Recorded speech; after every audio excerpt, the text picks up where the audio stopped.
Izjemno uspešna serija v prvenstvu se je nadaljevala tudi v Ljubljani z še 5. zaporedno zmago proti Bravu. Na koncu Bravo Maribor 0-2 in skok na vrh lestvice. V primerjavi z zadnjo tekmo samo ena sprememba, namesto Blaža Vrhovca je Radovan Karanović nekoliko spremenil igralni sistem in tako začel z Rokom Sirkom skupaj z Mudrinskim v konici napada.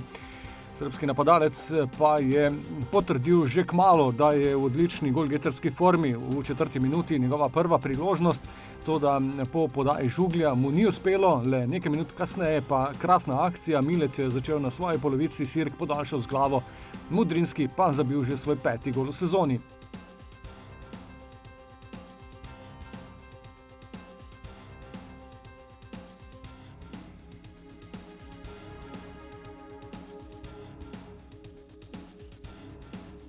V 17. minuti prva resna in pravzaprav tudi edina resna v prvem polčasu priložnost za domačine. Po slabi reakciji v mariborski obrambi je do priložnosti nenadejano prišel Španring.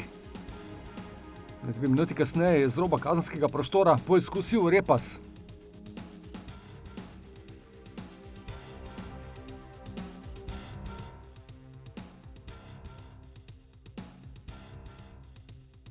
V 33. minuti pa je z roba kazenskega prostora poizkusil še Alvir.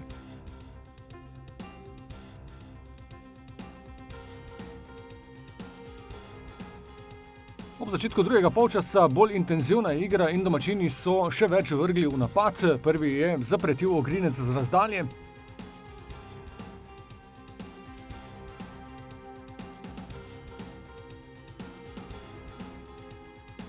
Na drugi strani krasen protinapad Voloder, Žugel in na koncu slab zaključek Sirka.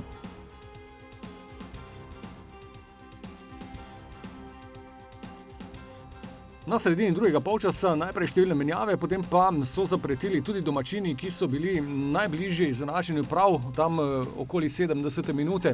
Prvič po akciji po desni strani, toda ob poizkusu Memiča sta izbila Milec in Mitrović ter na koncu tudi vratar Jug.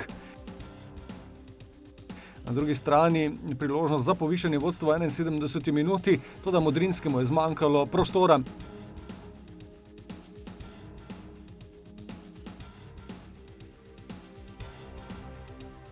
V 73. minuti je skoraj da napako Mitrovića kaznoval domači napadalec, tudi v zadnjem trenutku se je vmešal Voloder.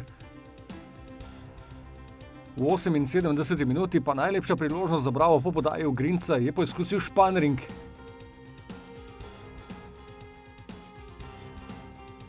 V zaključku tekme pa vendarle potrditev nove zmage in sicer je krasno Repas ukradel žogo, potem pa še lepše podal predgol, kjer je do svojega prvenca v članski konkurenci prišel Žan Vipotnik in tako potrdil še 4. zaporedno zmago. Super je, ko ne dobivaš golov in jih daš. Na začetku nas je to malo mučilo, da nismo zadevali, ampak sedaj se je odprlo posameznikom in upam, da povežemo to še naprej po reprezentančni pauzi. Mislim, da je res težko doseženo, ampak mi smo tekmo odprli zelo dobro. Zelo dobro začeli, pol smo na neki način nasprotniku prepustili inicijativo. V drugem polčasu smo imeli takoj šanso, nismo zadeli, spet smo dovolili ekipi Bravo, da iz naših žog, se pravi, izključno iz naših napak pride v določene priložnosti, za katere je bi lahko bili kaznovani. Na koncu smo vseeno zadeli še enkrat in mislim, da smo na koncu vseeno zasluženo zmagali tekmo. 7 prvenstvenih tekem, 5 zmag, 2 neodločena rezultata. Žal se bo serija za nekaj časa zaustavila, kajti sledi reprezentančni premor. Naslednja tekma po premoru pa bo domači obračun v Ljudskem vrtu proti Aluminiju, nedeljo 21. novembra ob 5.